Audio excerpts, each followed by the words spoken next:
बिहार राज्य शिया वक्फ बोर्ड के चेयरमैन और जेडीयू के वरिष्ठ नेता सैयद अफजल अब्बास ने न्यूज 24 से बातचीत करते हुए कहा कि इसमें कोई दो राय नहीं कि मुख्यमंत्री नीतीश कुमार ने मुसलमानों के लिए जो किया वैसा किसी ने नहीं किया है। वक्फ बिल में उनके द्वारा दिए गए सिर्फ 3 सुझावों को माना गया, जबकि और सुधार की गुंजाइश थी। आज हमें जवाब देते नहीं बन रहा, इससे कई विवादित मुद्दे उठेंगे। सिर्फ पटना में वक्फ ट्रिब्यूनल में 35 से ज्यादा मामले कई सालों से लंबित हैं, जबकि 123 मामले विभिन्न कोर्ट्स में लंबित हैं। तो ऐसे मामले अब गंभीर रूप में सामने आएंगे।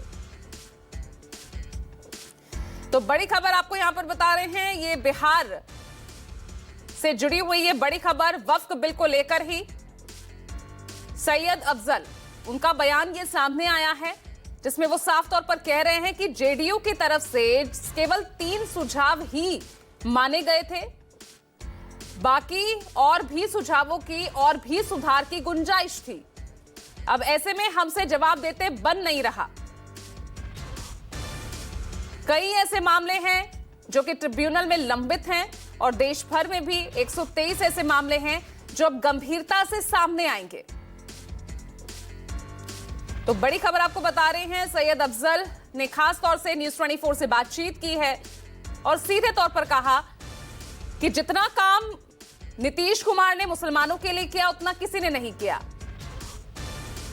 लोकसभा में वक्फ संशोधन बिल पास हो गया है, राज्यसभा में बहस चली, लेकिन इसके बाद एक नया जो बहस शुरू हो चुका है वो ये कि आखिर इस बिल की ज़रूरत क्या थी। दूसरी तरफ जेडीयू की तरफ से गुलाम रसूल बलियावी जो सीनियर लीडर है, उन्होंने भी कहा है कि वो मुखालफत की है। उन्होंने कहा है कि यह बिल गलत है और इसके खिलाफ हम सुप्रीम कोर्ट में जाएंगे। फिलहाल हम यहाँ पे बिहार शिया वक्फ बोर्ड में हैं, हमारे साथ चेयरमैन साहब मौजूद हैं और सैयद अफजल अब्बास साहब। सर, आप कल भी हमारी बात हुई थी, किस रूप में देख रहे हैं जो बिल को कि जो लोग संशोधन आप लोगों ने दिया था लगभग वो पूरा हो गया? नहीं, लगभग नहीं, दो तीन मुद्दों पे मतलब उसमें हमारी बातें कुछ मानी गई हैं, बाकी नहीं मानी गई। हम इसको मतलब इस अंदर से कि कहा जाए कि जिस तरह से हम चाहते कि और मुद्दे हैं उस मुद्दे पर उसको अमेंडमेंट किया जाता है, उसमें संशोधन किया जाता ज़्यादा बेहतर होता, ताकि आज जो जहाँ सुनने के गुलाम रसूल बलियावी साहब ने या और मुस्लिम तंजीमें जो हैं सुप्रीम कोर्ट हाई कोर्ट जाने की बात कर रही, ये नौबत नहीं आती।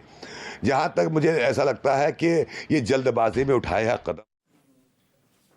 और देखिए, अमिताभ ओझा हमारे साथ जुड़ गए ज्यादा जानकारी के साथ। अमिताभ, क्या आप तस्वीर आगे बिहार चुनाव को लेकर, क्योंकि खास तौर से वहां पर मुस्लिमों की नाराजगी कितनी भारी पड़ सकती है वक्फ संशोधन बिल पर, सरकार के साथ समर्थन में खड़े होकर नीतीश कुमार के लिए, और अब सैयद अफजल इनका जो बयान है, आगे मुश्किलें बढ़ती दिख रही हैं?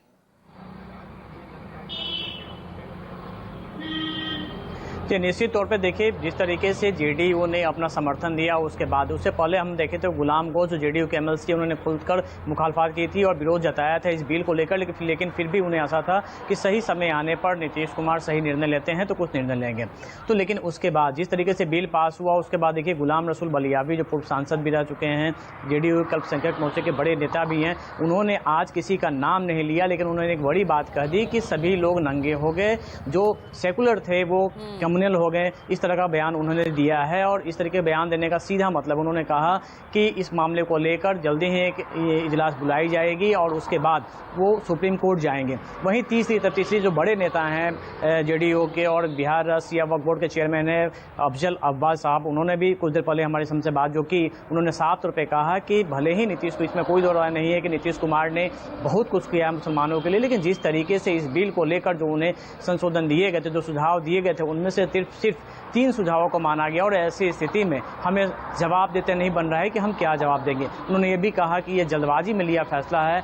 हालांकि उन्होंने कहा कि अगर कुछ जो सुझाव थे उन्हें पूरा कर लिया जाता, उन संशोधनों को पूरा कर लिया जाता, तो फिर जो लोग कह रहे हैं कि हम सुप्रीम कोर्ट जाएंगे और अदालतों में जाएंगे, वो नौबत नहीं आती अगर मान लिया जाता तो। उन्होंने एक बड़ी बात ये कही है कि देखिए, जिस तरीके के कई ट्रिब्यूनल जो वक्फ बोर्ड के ट्रिब्यूनल होते हैं, उन्होंने शिया वक्फ बोर्ड का ही उदाहरण दिया। उन्होंने कहा कि 327 संपत्तियाँ हैं और करीब उसमें से 313 मामले जो हैं ट्रिब्यूनल में, विभिन्न ट्रिब्यूनल और अदालत में चल रहे हैं। तो ऐसी स्थिति में ये जो पुराने मामले हैं वो फिर से सामने आएंगे, उनकी गंभीर प्रकृति सामने आएगी, फिर उसके बाद जो विवाद है वो और गहराता जाएगा। कितना राजनीतिक असर होगा ये तो आने वाला वक्त ही तय करेगा। बहुत बहुत शुक्रिया अमिताभ इस तमाम जानकारी के लिए।